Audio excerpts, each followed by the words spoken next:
So guys, got a lovely little game here that I thought I'd share. And there's a key theme to it which is important to a lot of people from beginner all the way up to, I guess, probably 2000. We're still concerned with this, which is launching an attack, middle game ideas. Okay, so let me take you through the start. We'll get to the key moment. Okay, so I played the Englund Gambit with the intention of going into the Charlick with pawn takes twice and getting my bishop out. All right, he declines. My opponent's rated like low 1300s. It declines with e3, and this is now called the reversed French variation. So I figure now that my understanding is that if white declines the Englund Gambit, then it's whatever white does is pretty much equalising already for black, right? They really have to accept the pawn. But I couldn't remember what the idea is here. So I take the pawn with the idea that if his queen takes, I get free development of my knight with tempo with knight c6. We don't get that. He takes with the pawn. Okay, now I develop my knight, he develops his knight, and I push d5. And now chess.com is telling me that we have transposed into the exchange French. Now the exchange French I know, because I used to play the French a lot. And my general idea with exchange French is light squared pawn chain here. Well, first get the light squared bishop out. The good thing about the exchange French is that your light squared bishop is not as bad as it is in the advance or other variations. So your light squared bishop can come out, quite often with a pin on the knight. And then the idea is maybe kind of pivot this bishop round, stick the queen there and try and go in for a quick mate. Okay, so that's idea number one anyway. Very rarely turns out that way. He plays bishop e2, getting ready to castle. I bring out my bishop anyway. He castles. I develop my bishop because I know that that is part of my plan. I'm also getting ready to castle because I know that with an open e-file, that rook is going to come to e1 at some point soon, if not immediately. So I castle out the way. And now, you know, whenever the rook comes to e1, it's always a mixed blessing or e8, because it means that now the king is the only defender of Freddie as well as being the only defender of Gary and Harry. So the king's quite busy there. His knight comes in with an attack on my bishop. Okay, so now we've got my bishop's attacked 3 times. So capturing the knight is not an option, really. So I take and rook takes. Right, this is fine. But now also I notice that the knight is off his mark. So I develop my knight b to d7 with the intention of swapping off his defensive knight. Now, the knight that's on its natural square on the side that your king has already castled is a very important knight, and it's got important defensive role. It's defending h2, for example. It's blocking g2 and f2, right? If you're white, likewise on black side. Now you notice here, I've got this ideal defensive setup. I'm quite happy. I want him to take, and he obliges. So, I recapture with the queen. I've now connected my rooks and completed development on move 10. White, however, has to be said, is a little way behind. Also, but more importantly than that, look at this guy. Yeah?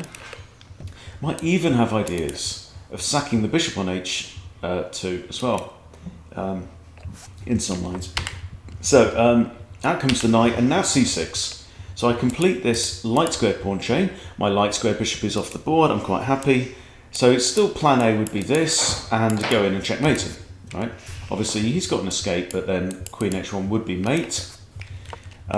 Bishop comes out attacking my knight. I'm not too bothered about this, but I don't really want this kind of nonsense and being forced to recapture the g-pawn. So pause if you want and think what you would play here. The move I play is queen to f5 so that I can capture backwards with the queen.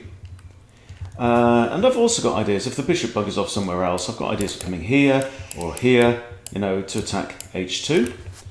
And I figure his bishop is actually a decent piece, right? This knight here is not so good. He can't go there because of my pawns, or here or here. So this knight cannot make any progress towards my king. This bishop is, right now, is a pretty active piece for white. His other active piece is this rook. And he trades it off again, which is not the smartest idea. So I take out the queen, obvs, and now he pushes g3 because he sees the threat. Okay, he sees the threat against h2.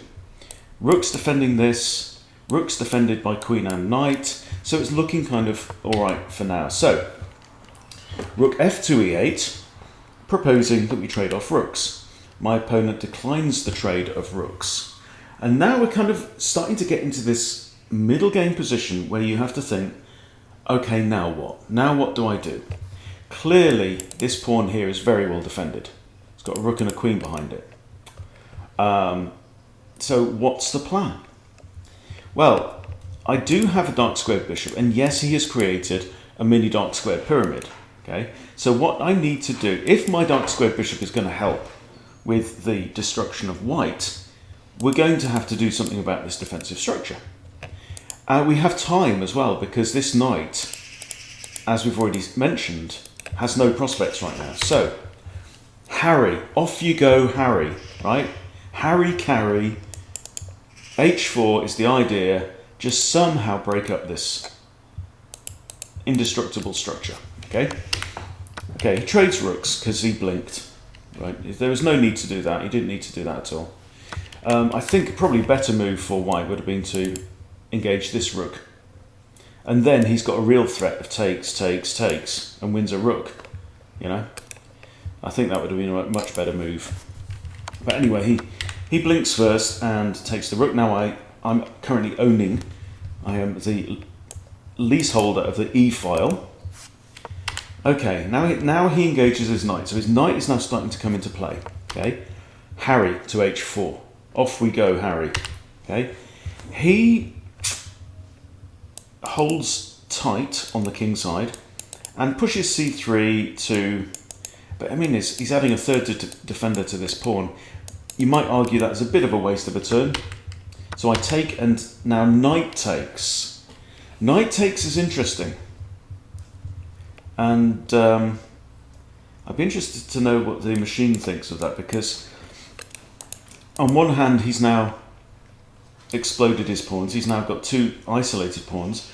Plus, if I play, for example, queen g6, his knight's now pinned.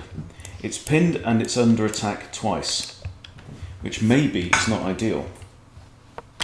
Okay, so this is the key point really, here. We get to here, and it's time to break open. You see, white's going to need, just rewinding a little bit, right? White's going to need at least two pieces. Queen plus at least one supporting actor to attack me down here. And what's he got? The knight is far too far away. This rook isn't developed yet. And this rook can't, how's it going to get round? It can't go to here, it can't go to here. It can't get round to the h-file. So this is the time to strike. You have to look at the pawn structure and think, okay, so I may not be able to see how I'm going to win the game yet, but if I'm going to win the game, what has to happen? What is critical on the board? Well, it's this pawn structure. So blinky blinky, knight to here, Harry advances to h4, he pushes this. I take, knight takes. Okay, we're back to where we were.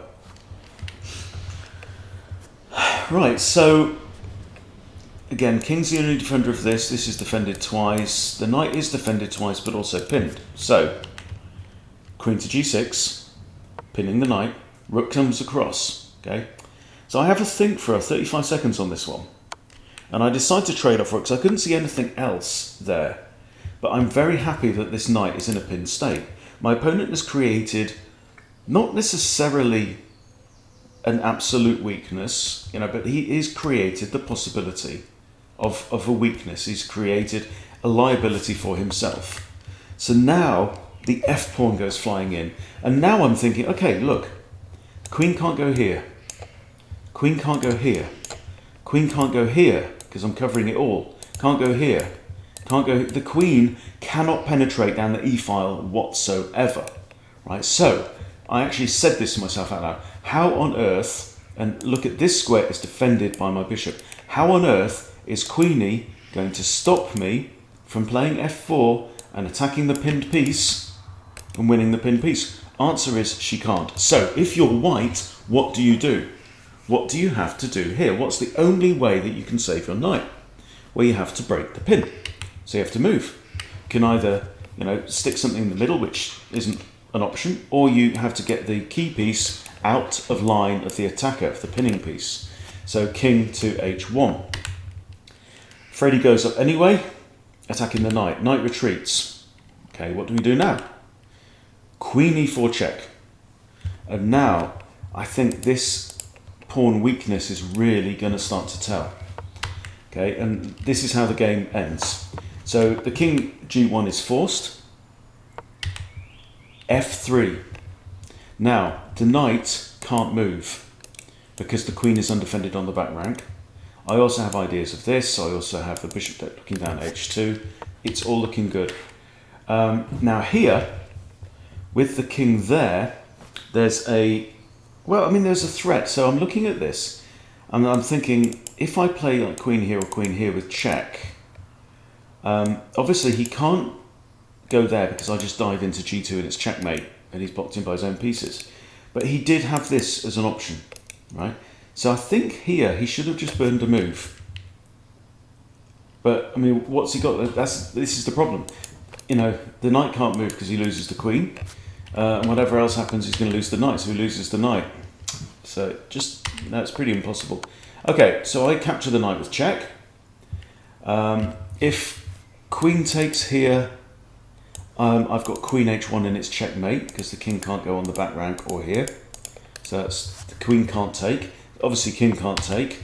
So king goes back here. And how do you finish? Queen g4 check. Again, king goes back in the corner. Queen f3 check. Again, king comes back here. Right? Now queen f4. So I've run out of good checks without repeating myself. So the idea is simply to capture on h2. And if the queen, by the way, captures here, then I have takes on f2. King f1 is forced. Queen h1 is then checkmate again because he's run out of squares. And this is indeed what happens, and it's checkmate there. So really proud of that one. Really pleased with that little game. So thought it might be useful for you and any French players out there. But in general, the principle of looking at the middle game, reading the board and saying, okay, look, if I'm going to win this, what has to happen? You don't necessarily see the whole plan of the journey, the whole path all the way to a win and a forced checkmate, right? But what you're saying is, for example, with me, with this little dark squared pawn structure that we had, something's got to happen to that pawn structure, or else there is no way through. Right? There is just no solution given the combination of pieces that we've got. I have to attack the pawn structure. So that is what gave Harry his marching orders, and poor little lad went to his death, but the battle was won in the end. So yeah, useful stuff. Thanks for watching, everybody. See you later.